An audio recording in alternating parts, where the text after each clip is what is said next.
In the winter of 1888, the Dakota Territory was a place of unforgiving beauty and brutal truths.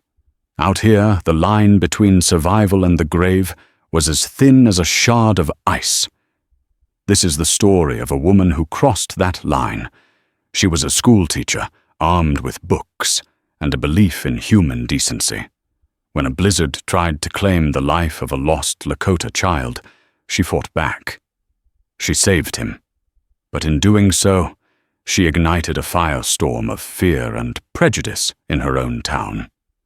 2 days later, as the dawn broke over the snow-covered plains, 50 Lakota warriors appeared on the horizon. They hadn't come for a treaty. They hadn't come for supplies. They had come for her. The first snowflake of the day was a lie. It was a single perfect crystal that drifted down and settled on the frosted window pane of the Cottonwood Creek schoolhouse, as delicate as a promise. Vivien Hayes paused her chalking of the alphabet, watching it melt.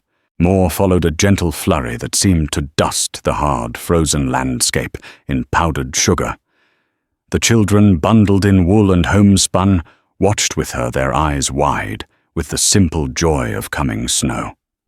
By noon, the promise had turned into a threat. The sky, a brilliant, brittle blue, just hours before, had curdled into a sheet of slate grey.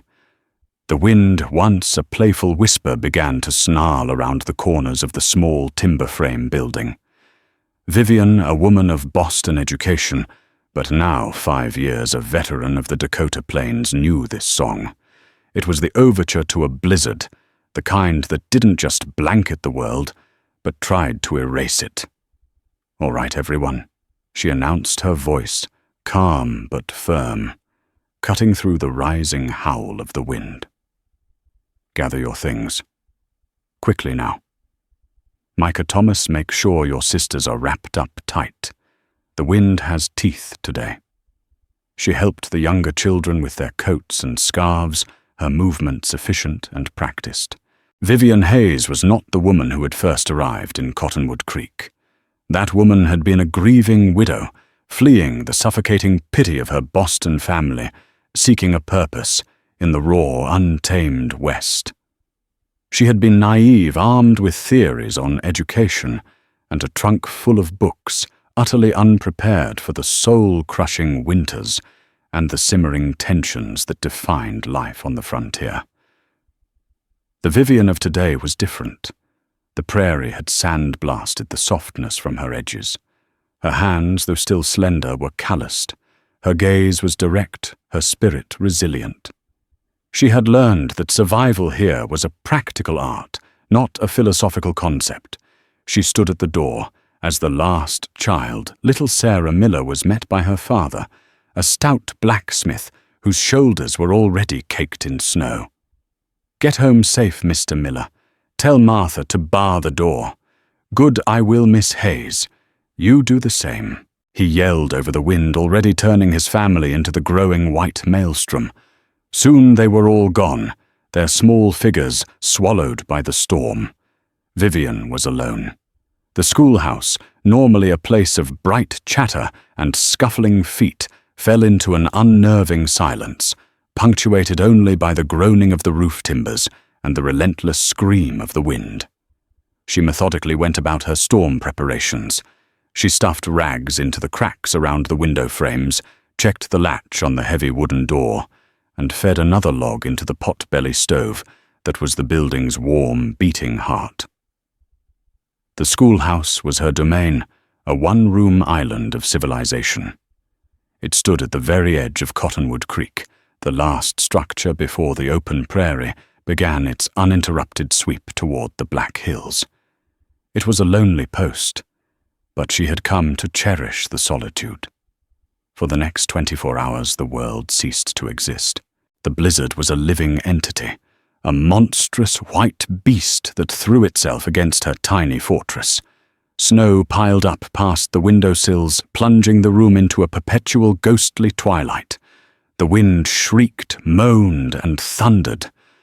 Vivien read by the light of a kerosene lamp, the words of Shakespeare and Dickens a fragile shield against the elemental fury outside. She rationed her food-melted snow for water and talked to herself to keep the oppressive silence at bay. It was on the morning of the second day that the sound came. At first, she thought it was a trick of the wind, another voice in its terrifying chorus. It was a faint, rhythmic thump, thump, thump, low and desperate. It was close. Too close. Her heart leaped into her throat. No one would be out in this. No one could be out in this. Thump, thump, thump. It was coming from the back of the schoolhouse near the woodshed. Fear, cold and sharp, pricked at her. It could be a trapped animal, a wolf or a coyote driven mad by the storm. Or it could be something worse. Tales of desperate men outlaws caught in the blizzards were whispered around town fires. Clutching a heavy iron poker from the stove, Vivien unlatched the back door. The wind tore it from her grasp, slamming it open against the exterior wall. A wall of snow and ice-laced air blasted into the room, stealing her breath.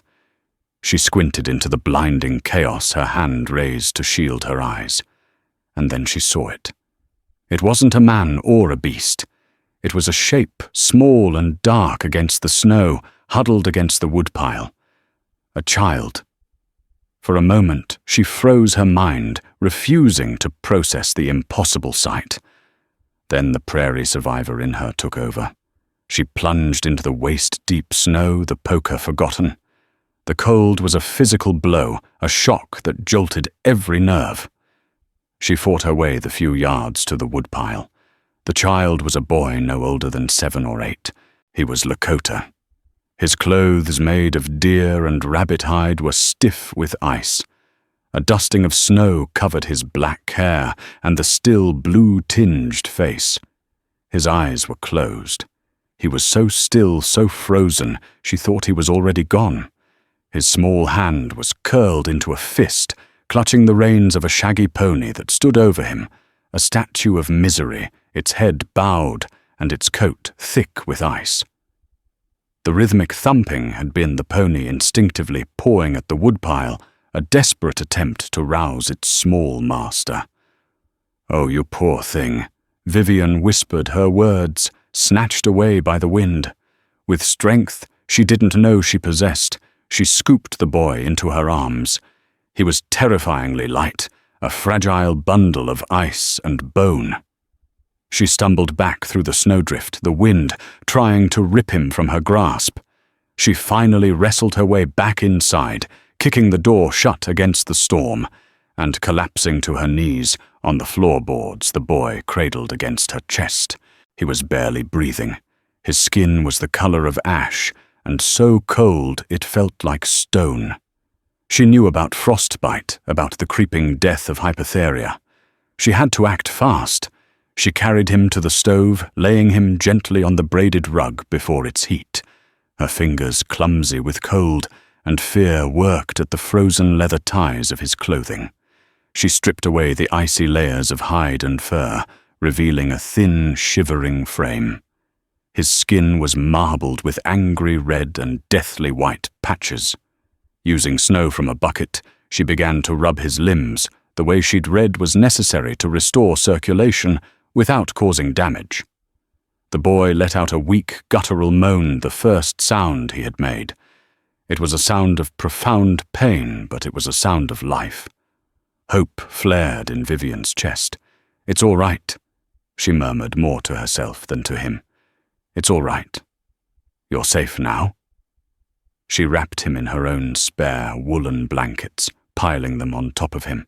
She brewed a weak, sweet tea on the stove, and when he was conscious enough to swallow, gently spooned the warm liquid between his cracked lips. For hours she worked. She tended to him with a focused intensity, the world outside, and the town of Cottonwood Creek completely forgotten. This was all that mattered, this small, flickering life. As she worked, she noticed a small decorated leather pouch on a cord around his neck.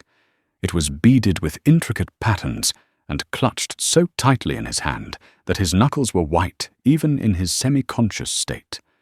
She made no move to touch it. It was clearly important, a piece of him she had no right to disturb. As warmth slowly returned to his body, he began to shiver violently, a good sign. His eyes, the color of dark, wet obsidian, fluttered open. They were filled not with fear, but with a deep, weary confusion.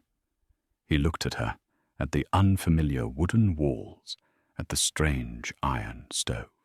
He tried to speak, but only a dry rasp emerged. "Shh," Vivien soothed, placing a damp cloth on his forehead. "Rest. My name is Vivien. You are safe here." He didn't understand her words, but he seemed to understand the tone. His eyes drifted shut again, this time not in a frozen stupor, but in true, healing sleep. Vivien finally sat back on her heels, exhaustion washing over her like a physical wave. She looked from the sleeping Lakota boy to the windows, still completely obscured by snow. The wind had begun to lessen its assault, its shriek softening to a mournful moan. The storm was passing, and with that realization, a new kind of cold seeped into her bones. It wasn't the cold of the blizzard, but the cold dread of what would come next. She had not just brought a child in from the storm. In the eyes of Cottonwood Creek, she had brought the enemy inside her walls. The dawn of the third day broke on a world remade. The blizzard had passed, leaving behind a landscape of profound silence and blinding white. The sun, a pale disk in a washed-out sky, cast long blue shadows across sculpted drifts that had buried fences and transformed the familiar prairie into an alien terrain. Inside the schoolhouse, the air was warm and smelled of wood smoke and brewing herbs. The boy, whose name she still didn't know, was sleeping soundly. The color had returned to his cheeks, and his breathing was deep and even. Vivien had spent the night dozing in a chair by the stove, waking at every small sound he made. She had managed to get the half-frozen pony into the small woodshed, giving it hay and water. It was a miracle the animal had survived at all. The first sign of the town's reawakening was the sound of shovels. Muffled thuds and scrapes echoed across the snow as the men of Cottonwood Creek began to dig themselves out. Vivien knew her isolation was over. She tidied the schoolhouse, prepared a small meal of oatmeal for herself and the boy, and steeled her nerves. The first visitor was not unexpected. Sheriff Brody was a man carved from the same hard granite as the nearby hills. He was tall, lean, and carried the weight of his office in the permanent furrows of his brow. He wasn't a bad man, Vivien knew, but he was a pragmatic one, a man whose primary concern was preventing trouble before it started. And she knew, with a sinking certainty, that he would view the small boy sleeping by her stove as the very definition of trouble. He knocked once, a sharp rap of authority, before pushing the door open. His eyes, accustomed to the bright snow, took a moment to adjust to the dim interior. They swept the room, cataloguing everything, and landed on the bundle of blankets by the stove. He stopped dead in the doorway, his expression hardening. "Miss Hayes," he said, his voice a low rumble. He stepped inside, closing the door behind him. He didn't remove his hat. "Martha Miller said you were snowed in out here. I came to check. Looks like you had company." He was lost in the storm. Sheriff Vivien said, her voice even. She stood between Brody and the sleeping child, a reflexive, protective posture. He would have died. His pony was pawing at the woodshed. Brody walked closer, his boots heavy on the floorboards. He peered down at the boy. A Sioux. It wasn't a question. In this part of the territory, it was the default assumption. He's a child, Sheriff Brody. He's that Brody conceded, straightening up. He looked at Vivien, and she saw the exhaustion and frustration in his eyes. And his people are going to be looking for him. When they find his pony's tracks leading to this town, What do you suppose they're going to think? They will think his son was saved from a blizzard." Vivien countered a touch of defiance in her tone. Brodie let out a short, humourless laugh. "With all due respect, Miss Hayes, you've been reading too many of your fancy Eastern books. That's not how they'll think. That's not how we think." He gestured vaguely toward the town. "You know the history. You know about the raids up north last spring. People are jumpy. A dead Indian boy is a tragedy. A live one right here on the edge of town. That's a powder keg." Before Vivien could reply, the door opened again. This time it was Silas Croft, the owner of the largest ranch in the area, the Triple C. Croft was a man whose wealth hadn't softened him. It had calcified his prejudices. He was broad, florid-faced, with pale, watchful eyes that missed nothing. He had lost a brother in a skirmish with a Cheyenne war party a decade ago, and had nurtured that hatred like a precious flame. He was followed by two of his ranch hands, both of whom looked like they'd been chiseled from the same unpleasant stone as their boss. "Brodie, I heard." Croft started, then his eyes fell on the boy. A look of pure, unadulterated venom crossed his face. "Well, I'll be damned. What in God's name is that thing doing in here? It's a child, Mr. Croft." Vivien said, her voice now sharp as glass. "And this is a schoolhouse. You'll mind your language." Croft sneered, ignoring her completely, and turning to the sheriff. "What are you going to do about this Brodie? You can't let her keep it here. The whole town's on edge. News, it seemed, travelled faster than a man could shovel. The door was now crowded with curious, fearful faces. Mrs. Gable, the portly wife of the general store owner, was at the forefront, her eyes wide with a mixture of terror and delicious gossip. "They'll come for him," she whispered loud enough for everyone to hear. "There'll be an attack. They'll burn us all in our beds." A murmur of agreement rippled through the small crowd. Fear Vivien saw was a contagion, and Silas Croft was its most enthusiastic carrier. "Everyone calm down," Brodie said, holding up a hand. But his authority felt thin, brittle. "Let me handle this. Handle it how Croft demanded. You turn that boy over to me. My men and I will take him a few miles out of town. His people can find him there. It's the safest thing to do." The unspoken meaning hung heavy in the air. "Leave him in the snow. Let the prairie finish the job." "Absolutely not," Vivien said, her voice ringing with outrage. "You will not touch him. He is under my protection." Croft took a step toward her, his face darkening with rage. "Your protection? You're a lone woman in a wooden box, Miss Hayes. You have no idea what you've done." His eyes flickered down to the boy again, and for a split second, Vivien saw something other than just hatred. It was a flash of avarice, a focused intensity, as his gaze locked onto the small leather pouch still clutched in the sleeping boy's hand. It was a fleeting look, but it was there. "He's right, Miss Hayes, the sheriff," said his tone pleading now. "This is bigger than you and this boy. This is about the safety of Cottonwood Creek."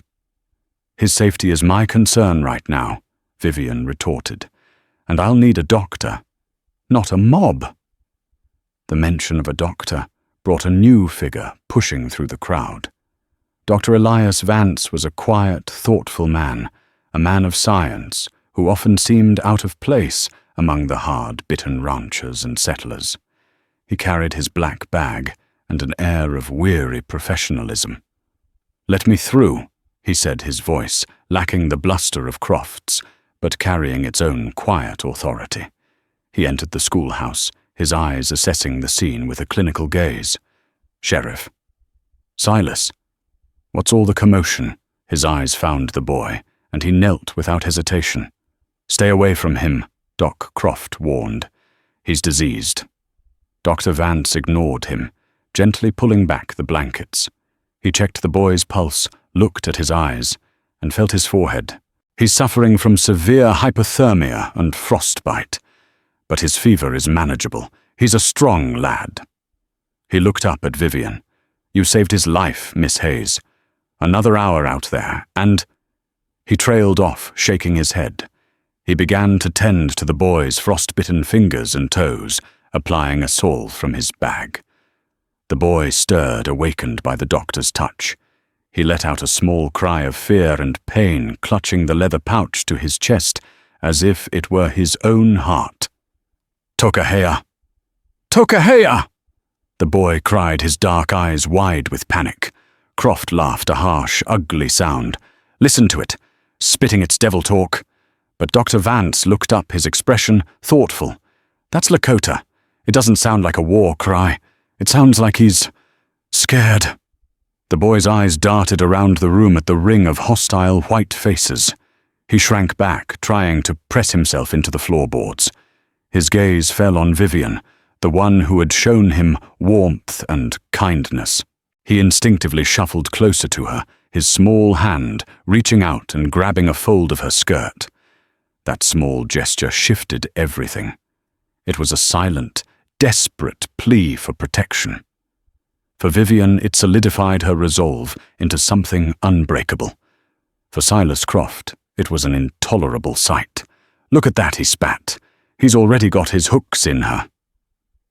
This is how it starts. They send their children in to soften us up before they attack. "That's enough, Silas, Sheriff Brody," said, finally finding his footing. "This is getting out of hand. Everybody out. Go on back to your homes. Let me and the doctor handle this." Reluctantly, the crowd dispersed, though Croft and his men lingered at the door, their faces thunderous. Mrs. Gable scurried away, no doubt, to spread the tale embellished with every breath to every corner of the town. When they were alone again, Brody turned to Vivien, his face grim. "Miss Hayes, you have until sundown. You need to tell me what you plan to do. Because by morning, this town is going to be a lit fuse, and I'm not sure I can stop them from coming back for this boy." Dr. Vance finished with his work, packed his bag. He looked from the determined face of the teacher to the sleeping child, then to the weary sheriff. "She did the right thing, Brody," he said quietly. "The right thing and the safe thing ain't always the same out here," Elias Brody replied, pulling on his gloves. "And right now, I'm a hell of a lot more worried about what's safe." He gave Vivien one last long look, a look that was part warning, part reluctant admiration, and then he left the cold air swirling in his wake. Vivien stood in the quiet room, the boy's small hand still clutching her dress. The town was no longer a collection of neighbors. It was a threat. The schoolhouse was no longer a place of learning. It was a fortress, and on the horizon beyond the endless sea of white, she could almost feel the searching eyes of the boy's people. Brody was wrong. The powder keg wasn't the boy. The powder keg was the town itself. And Silas Croft had just struck the match. The hours after Sheriff Brody's ultimatum bled into one another, thick with a tension that was almost as suffocating as the blizzard had been. The sun crawled across the sky, its light seeming to offer no warmth, only a stark illumination of their predicament. Cottonwood Creek was quiet, but it was the coiled silence of a snake before it strikes. From her window, Vivien could see men gathering in small groups outside the general store, and the saloon, their postures stiff, their gazes often turning toward the lone schoolhouse on the hill. The boy whom she had decided to call Chayton, a name she recalled from a trader's tale, meaning falcon, had woken fully. He was weak, but lucid. He ate the oatmeal she offered, his dark eyes watching her with a cautious curiosity. They could not speak to one another, but they had begun to form a language of their own, a language of gestures, of shared glances, of the universal understanding between a caregiver and a child. When she smiled, a hesitant, tentative smile bloomed on his face. When she adjusted his blankets, he gave a small, formal nod. He never let go of the leather pouch. He held it in his lap as he ate, and clutched it to his chest when he rested. Vivien's curiosity about it grew, especially after recalling the avaricious gleam in Silas Croft's eye. It was more than just a trinket. It held significance. Dr. Vance returned in the late afternoon, not with his medical bag, but with a basket. "Thought you might need some provisions," he said, setting it on her desk. It was filled with bread-salted meat, a jar of preserves, and a small block of cheese. And this. He pulled out a heavy Colt revolver and a box of cartridges. Vivien stared at the gun as if it were a serpent. I don't know how to use one of those." "It's not complicated," Dr. Vance said, his voice grim. "You point it at the thing you don't want getting any closer, and you pull the trigger. I hope to God you don't have to use it, Vivien, but the talk in town is getting ugly. Croft is riling people up. He's telling them you've lost your senses, that you're endangering them all for a savage. He's a child, Elias. I know that. You know that." He sighed, running a hand through his hair. "But fear is a sickness, and Silas Croft is its most potent carrier. He's forming a citizen's posse, he calls it. Says if Brody won't act, he will." A cold knot formed in Vivien's stomach. This was moving faster than she'd imagined. And Sheriff Brody. He's caught in the middle. He's posted 2 deputies outside the saloon to keep things from boiling over, but he's one man against a tide of fear. He told me he sent a rider out this morning, heading for the nearest army fort, but that's a 2-day ride in good weather. We're on our own until then. They were interrupted by a sharp knock. It was Brody himself, his face etched with strain. He stepped inside, his gaze falling on the gun sitting on Vivien's desk. He didn't comment on it. "Miss Hayes," he began, his voice low and urgent. "A rancher just rode in from the North Ridge. He saw them." Vivien's heart hammered against her ribs. "Saw who? A Lakota party. Small one. 12 riders, maybe." "They weren't armed for war," he said. "They were moving slow, sweeping back and forth across the snow. They're looking. They've found the trail." Chayton, hearing the tone of their voices, shrank back, his eyes wide. "They're tracking the pony," Dr. Vance stated. "That's my guess," Brody affirmed. "The trail leads right to your woodshed. They'll be here by morning. Maybe sooner." He turned to Vivien, his expression desperate.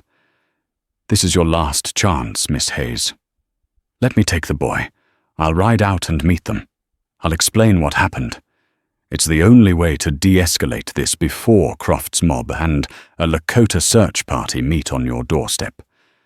It was a tempting offer. It was the sensible, logical path. It would put the danger on Brody's shoulders, not hers. But then she looked at Chayton, at the terror in his eyes as he watched the grim-faced sheriff. He didn't understand the words, but he understood that these men were deciding his fate. Handing him over even to the sheriff felt like a betrayal. He had trusted her. And there was something else. The look on Croft's face, his intense interest in the boy's pouch. What if Brody's well-intentioned plan went wrong? What if Croft and his men followed seeing an opportunity? "No, Sheriff," Vivien said, her voice shaking but resolute. "He stays here. With me. When his people come, they will come here. They will see he is safe and warm. They will see he has been cared for. That is a message of peace. Handing him over to a stranger in the middle of the prairie. That could be seen as a threat. A trap." Brody stared at her, a flicker of disbelief in his eyes. "You're choosing to make this schoolhouse the meeting point, Miss Hayes, that's suicide." "No," she corrected him. "It's trust. It's the only thing I have to offer." "You're a stubborn woman, Vivien Hayes," Brody said, shaking his head. He looked beaten. "All right, have it your way. But I can't protect you. Not really. When they show up on that ridge and the whole town sees them, I won't be able to hold Croft back. His posse will see it as an invasion. He turned and left the set of his shoulders, communicating his utter despair. As dusk began to settle, painting the snow in hues of violet and rose, Dr. Vance made a decision. "I'm staying," he announced. "Elias, you can't. You have a wife. You'll be seen as a traitor." "My wife is the one who packed that basket," he replied with a wry smile. "She knows what it is to be a stranger in a strange land. And besides, someone needs to be here who can tell the difference between a sick child and a declaration of war. That someone is clearly not Silas Croft." So they prepared for a siege. They barred the doors, front and back. Dr. Vance showed Vivien how to load and check the revolver, his hands steady, his instructions clear and concise. She held the cold, heavy metal feeling its alien weight. It felt like a surrender to the very violence she was trying to prevent. Night fell deep and absolute. The moon was a sliver of bone in the ink-black sky, offering little light. The town of Cottonwood Creek was a collection of muted yellow squares, but the schoolhouse remained dark. They kept the lamp low, unwilling to present a clear target. The potbelly stove was their only comfort, its soft orange glow pushing back the shadows. Chayton, exhausted by the day's fear, had fallen asleep again. In his sleep, he murmured words in his own tongue, his brow furrowed. Once he reached out, and Vivien, without thinking, took his small hand. His fingers curled around hers, a trusting, reflexive gesture that sent a pang through her heart. Around midnight, they heard shouting from the town, drunken, angry voices. Croft's posse. "Come on out, teacher." A voice slurred, laced with menace. "Hand over the savage before he slits your throat in your sleep. Let us have him. We'll deal with him proper." Vivien and Dr. Vance stood by the windows, peering through small cracks into the darkness. They could see a group of about 15 men, some holding lanterns, others brandishing rifles. They were a dark, lurching mass at the edge of the schoolhouse property, held back only by the lone figure of Sheriff Brody, who stood with a shotgun held loosely at his side. "Go home," Silas Brody's voice boomed clear and steady in the cold night air. "You're drunk and you're acting like a fool.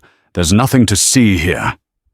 "We ain't fools," Croft yelled back, his voice thick with rage and whiskey. "We're protecting our own something you seem to have forgotten how to do." "Brody. She's in there with one of them, the same ones that put an arrow in my brother's back." A tense standoff ensued. The mob hurled insults and threats. Brody stood his ground, a bulwark of weary lawfulness. After what felt like an eternity, Croft seemed to realize that Brody wasn't going to back down, and storming the schoolhouse would mean crossing a line from which there was no return, firing on a sworn sheriff. "This ain't over," Brody Croft snarled. "When his kin show up on that ridge, don't come crying to us when the shooting starts."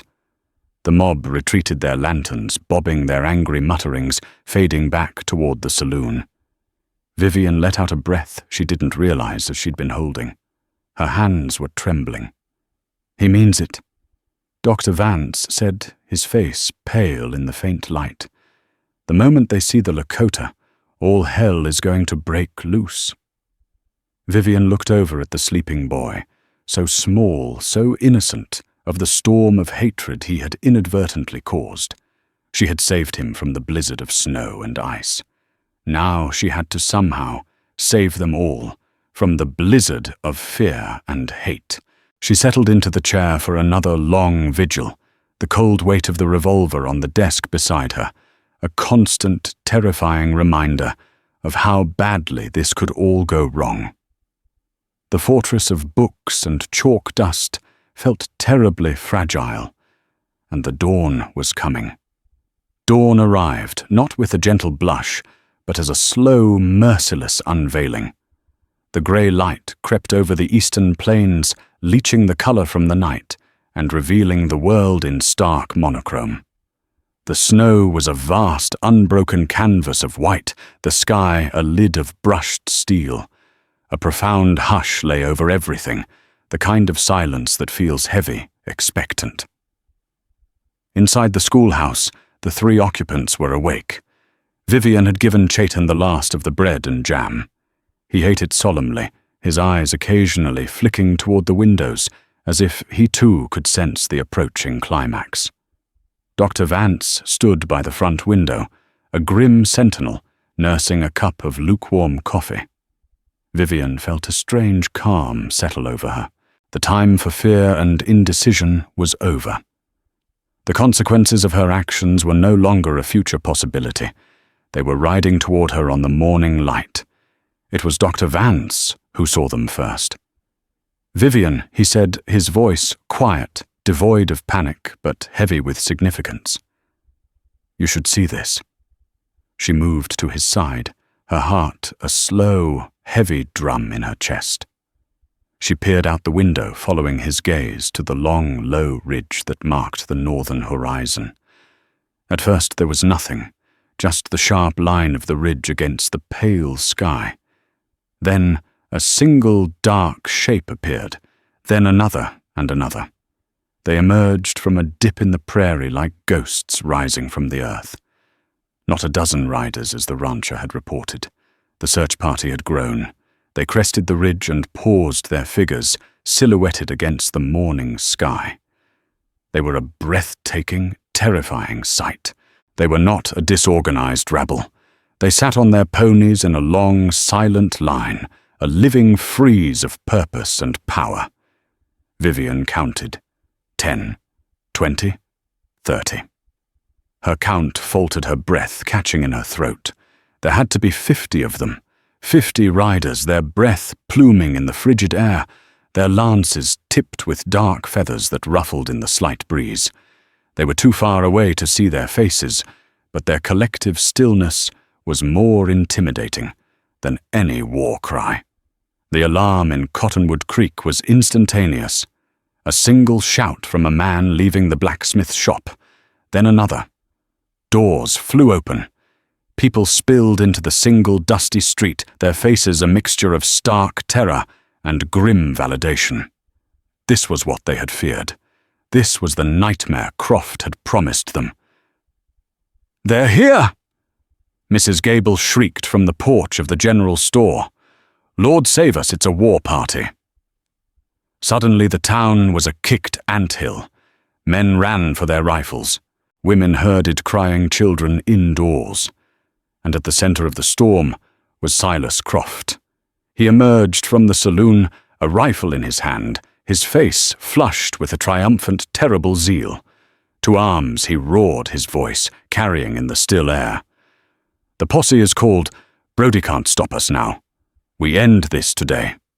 His men, the 15 from the night before, and a dozen more swept up in the panic, rallied to him. They were no longer a drunken mob. They were a determined, fearful militia, united behind the man who gave voice to their deepest prejudices. Sheriff Brody ran out of his office, shotgun in hand. "Hold your positions," he yelled, trying to intercept Croft's men. Don't be fools, don't fire unless fired upon, but they barely listened. They fanned out, taking cover behind wagons, water troughs, and the corners of buildings, their rifles all pointing in one direction at the small schoolhouse and the silent line of riders on the ridge behind it. They had made their calculation. The schoolhouse was the flashpoint. Vivien Hayes was the traitor who had brought this doom upon them. From her window, Vivien watched the scene unfold with a horrifying clarity. She was trapped between two forces. In front of her, the town she had tried to serve, now a bristling line of guns fueled by hatred. Behind her, the unknown quantity on the ridge, a father's desperate search party that had been mistaken for an army of vengeance. Chaitan, hearing the commotion, began to tremble. He made a low, keening sound and pointed a shaking finger toward the ridge. 8. He whispered the word, a mix of hope and fear. Farther. The riders on the ridge began to move, not in a wild charge, but in a slow, deliberate procession. They came down from the ridge and began to spread out, forming a wide, loose crescent, their intention clearly to encircle the schoolhouse. To Croft's posse, it looked like a classic flanking maneuver, the prelude to an attack. "See?" Croft bellowed from behind a feed wagon. "They're surrounding us. Get ready.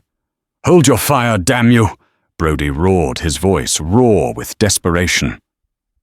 Inside the schoolhouse, Dr. Vance looked at Vivien, his face ashen. "This is it. Once that first shot is fired, this whole valley will be soaked in blood. Yours, ours, theirs. It won't matter." Vivien looked at the revolver on her desk. She looked at the terrified face of Chayton. She looked out at the townspeople, ready to kill in the name of safety, and at the riders who had come for a lost child and were about to be met with a volley of rifle fire. She had made her choice 2 days ago when she carried a frozen boy out of a storm. She had confirmed it when she refused to hand him over to the sheriff. Now she had to see it through to its conclusion, whatever that might be. The chain of misunderstanding had to be broken, and there was only one person who could do it.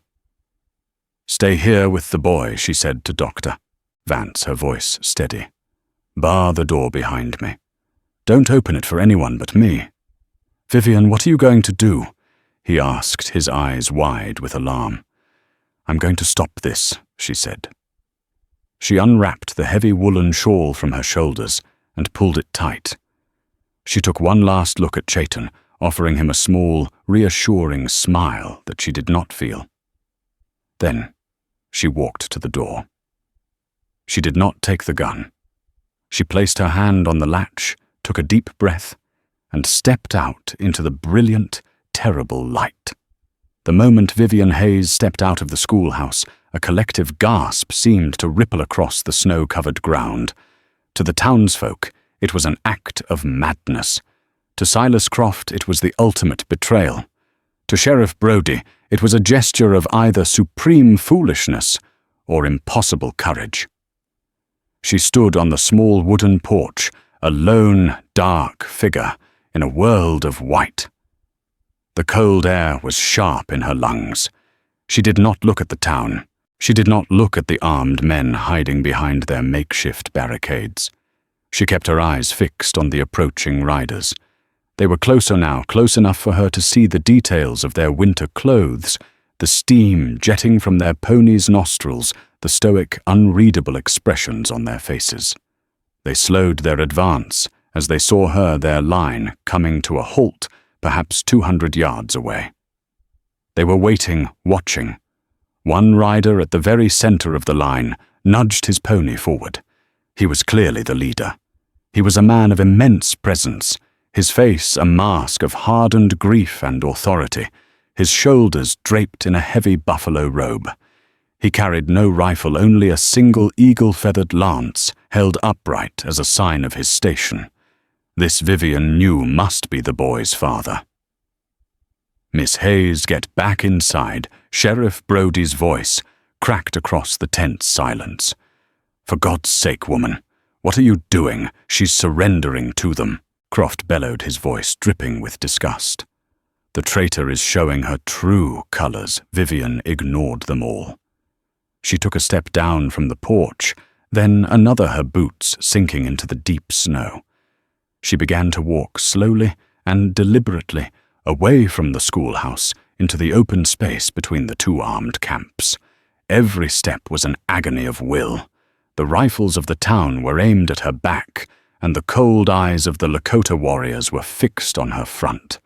She felt utterly terrifyingly exposed, a single fragile thread holding two immense opposing forces from crashing into one another. She walked 50 yards, then 100.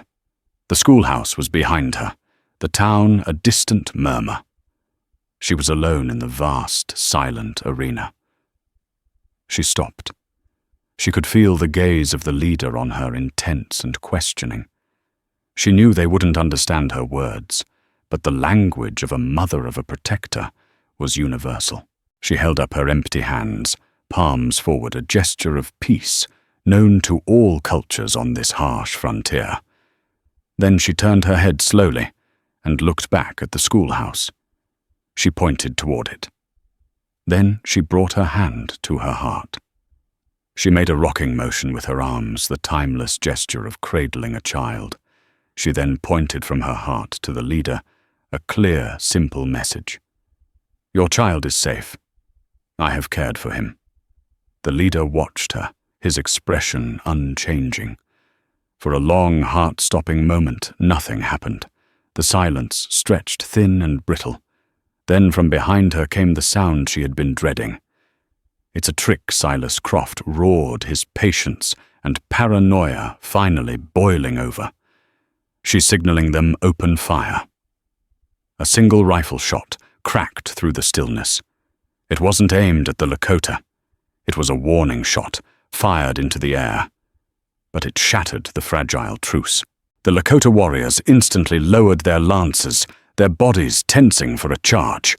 The men in the town raised their rifles to their shoulders, taking aim. No Brody's roar was one of pure fury. "Hold your fire, you damn fools!" But it was too late. Panic had taken hold. Just as a second shot was about to be fired, the schoolhouse door flew open. Dr. Vance stood there, holding Chayton in his arms, wrapped in a blanket. The boy, seeing his father, let out a piercing cry. "Teate." That one word cut through the tension like a knife. The leader's stony expression finally broke. A wave of raw, undeniable relief washed over his face. He let out a sharp command in his own language. His warriors did not charge. They relaxed their stances, raising their lances again. The threat for a moment receded. But Silas Croft would not be denied his righteous violence. Seeing the boy, seeing his prize about to be returned, his greed eclipsed his caution. The pouch. He had to have the pouch. "It's a trap they're using. The child as a shield," he screamed, breaking cover from behind the wagon. He wasn't aiming at the Lakota. He was running, charging directly at Dr. Vance, and the boy, his face, a mask of crazed determination. "Give me the boy, Sheriff Brody," seeing Croft's true intention in that mad dash, finally made his choice. He was no longer a man caught in the middle.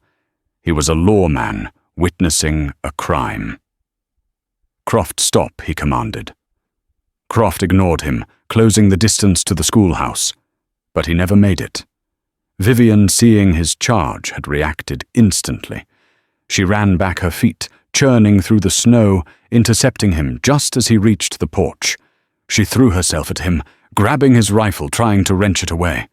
She was no match for his strength, but her desperate action slowed him, tangled him up. He shoved her violently to the ground, raising the butt of his rifle to strike her. He never got the chance. Two things happened at once. Sheriff Brody, seeing a direct assault on a citizen, fired his shotgun. Not at Croft, but into the snow just in front of his feet. The blast was deafening, a shower of ice and dirt erupting into the air. At the exact same moment, the Lakota leader, seeing the woman who had protected his son, attacked, let out a thunderous war cry, and spurred his pony into a full gallop. Croft froze his eyes wide with terror as the huge war pony bore down on him. The leader didn't use his lance. He didn't need to. He leaned down from his saddle and with one powerful arm backhanded Croft across the face. The blow sent the rancher sprawling into a snowdrift, his rifle flying from his hands. Silence. The leader reined in his pony beside Vivien, his chest heaving. He looked down at her, then at the stunned face of Silas Croft, then at the rifle lying in the snow. He dismounted, his movements fluid and powerful. He walked over to Croft, who was now being hauled to his feet by a grim-faced Sheriff Brody. The Lakota leader looked Croft in the eye, then pointed at Chayton, who was now being reunited with two other warriors. He pointed at Vivien lying in the snow. Then he pointed at Croft's rifle. His meaning was clear, a story told without a single shared word. This child was lost. This woman saved him. You tried to kill them both. He turned his back on Croft, a gesture of ultimate contempt, and walked to Vivien. He reached down and offered her his hand. She took it, and he pulled her to her feet with surprising gentleness. He said something to her in the Lakota tongue, his voice deep and resonant. She didn't understand the words, but the tone was one of profound respect, of a debt acknowledged. He then walked to his son. The boy ran into his arms, burying his face in his father's buffalo robe. The father held him tight, a silent, powerful reunion that every person in Cottonwood Creek witnessed. After a moment, the father gently took the leather pouch from around his son's neck. He didn't open it. He held it up for all to see, then gestured to the distant Black Hills. He spoke a single word that seemed to echo in the silence. Makoche. Land. Dr. Vance, standing nearby, whispered to Vivien, "It's not a treasure map. It's a map of their sacred wintering grounds, the ones the government says don't exist." Croft must have known. That's why he was so obsessed. The greed, the hatred, it all clicked into place. This was never about a lost child. It was about a land grab. The Lakota leader, whose name they would later learn, was Mato-Wanagi Ghost Bear, mounted his pony. He gave one last look at Vivien, a nod of deep and lasting significance. Then, with his son riding before him, he and his 50 riders turned and rode away, not as an invading army, but as a family, made whole again. They melted back over the ridge, leaving behind a stunned town, a disgraced rancher in the custody of the sheriff, and a schoolteacher standing alone in the snow, her heart finally blessedly still. The crisis was over. But Vivien Hayes knew, as she looked at the faces of the townspeople, that for her the story was just beginning. The story of Vivien Hayes and the 50 riders isn't just a tale from the lost frontier. It's a powerful reminder that the most dangerous blizzards are not always made of snow, but of fear and misunderstanding. It's a testament to the fact that true courage isn't about holding a gun, but about holding to your principles when the world demands you abandon them. One woman's compassion became a fortress. One child's life became the thin line between peace and a massacre. In a world of black and white, she dared to see the humanity in between. If this story of courage in the face of impossible odds moved you, please help us share it. Like this video, leave a comment with your thoughts, and subscribe to our channel for more true stories from the forgotten corners of history. Every click helps us keep these vital legacies alive. Thank you for listening.